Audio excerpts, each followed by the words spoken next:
Whose responsibility is it to teach financial literacy? Julie, thanks for joining us again today. And what do you think is the answer to this? Well, I want to first off thank everybody for tuning in, because I think that this is a very good conversation to have. And sometimes it's a difficult one for people. Anything that's hard, we always want to suppress it or we want to put it off. And I think we go to buy things and we go, our day-to-day lives operating in such a way that we want to feel good. And a lot of times money allows you to feel good. When you buy things, it makes you feel good too. And when you save money or you have the money to buy it, it makes you feel good. And I just struggle with, everybody's time during the day and the week, that they really need to find the motivation, and whether it be the motivation to buy that new car, or whether it be that motivation not to work when you're 75 years old and that you're having passive income come in, to learn the basics about credit, about credit cards, and about money, banking, and the banking tools that are best for you. And ultimately, to answer your question, it's responsibility of the person that's living the life, it's yourself, right? Yeah, it's yourself. Absolutely.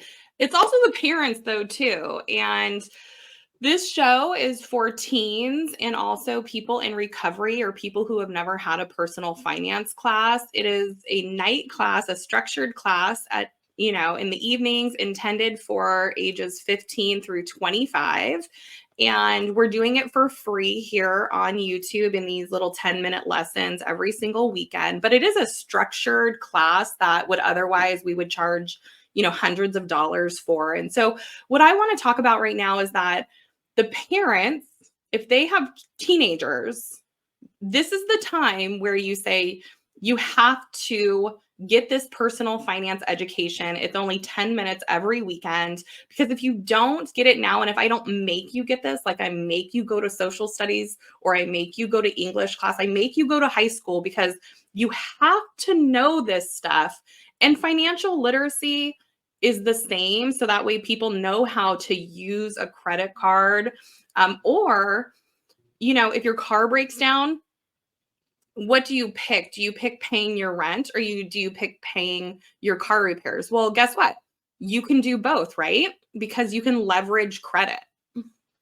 And I think when we talk about, learning, and we talk about these things, that sometimes we have a preconceived notion that that's hard and that that's not the way that they were taught, or if it's a blockage of thinking differently. And I hope that the people that are able to listen in and to keep listening have that aha moment where they understand through these each 10-minute, 15-minute, talks that we have, just one step at a time, that it's like a building block. And the more we learn about money, the more motivation we have, the more success we have, the less stress we have, and the less paycheck to paycheck living we do. Yeah, absolutely. Also, like you're touching on, it is hard because it is learning. And so it's new, and anything, new, and especially financial, the terms, it's almost like learning medical or any type of one profession. The terminology, they're new words. And so you find that you might have to Google things and put in that effort, but it's so worth it, because you and I were real estate investors, and we've had businesses and opportunities as well as our own jobs, that we worked. And the point is that you feel like you can control your life, because by the time you need to use these tools, you have some understanding of what these words mean. And you can apply them. You can apply them in certain situations where, if somebody asks you a question, you understand the question and you can answer it right away. And I think sometimes when we're 16 years old and somebody says, well, use your credit card, that may mean something completely different to me than to a 16-year-old, because I not only understand that question, I understand what a credit card can be used for, what it shouldn't be used for, and how to best, like you said, leverage the banking tools that are available. And I mean, it's not really the topic here, but it's also sometimes a tax tool that you can keep from paying taxes in certain circumstances as well. Yeah. So for people who want to make more money, which everyone wants to make more money, it's really like, do you want to make more money? Because where are you spending your time every week? If you spend 10 minutes tuning in to our building blocks on the weekends here at the Normalized Money Show at Katie's House Foundation on YouTube, you literally will learn all of the things that we have learned over the last 20 years. And then me being an underwriter and being in banking, you can't even get the education that they provide to people inside the banks. You have to actually work there for 10 and 20 years to get that very specialized tips and tricks. And so before we start jumping into our 10-minute segments on good credit versus bad credit, I'm glad that we're having this little 10-minute conversation, because if you're a parent right now, a grandparent or a teacher, and you have a teenager who's 15 years old or 16 years old and they're not out of the house yet, I'm almost begging you to make them listen to our show every single weekend.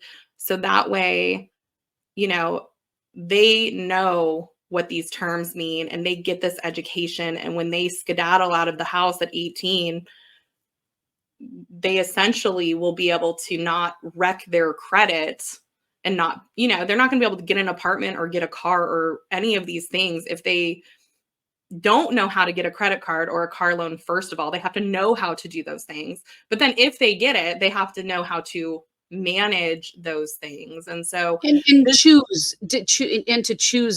the best circumstances for them to not get into, and we talk about a lot of the people here may be from a recovery house of ours, and they're already older and they've already had some missteps in their credit. And just because your credit looks bad now doesn't mean that it's going to look bad all the time. And I look at the picture on the screen and I see the teenager with their just frustration, and I just want people to realize that it's not it's not a hard thing.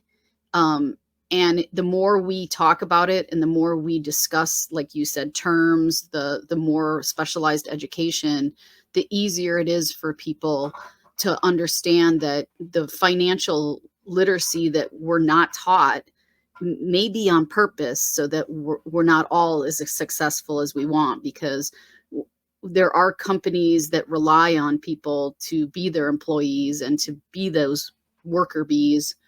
And I just want to see some of the people that are struggling, that are in recovery, not only have to struggle with their addiction, but they have to struggle with the financial burden of life. And that's where it doesn't always have to be a financial burden, but you do have to put the effort in to learn the basics so you can make better decisions and not have it harder for you.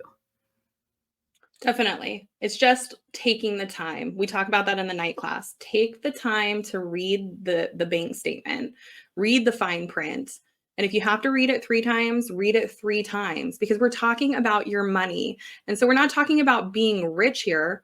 We're talking about being able to just make good decisions right out of the gate. And so if you have an opportunity right now, what you do, we've made it free on YouTube. We've made it only 5 and 10-minute classes, maybe 15 at the most.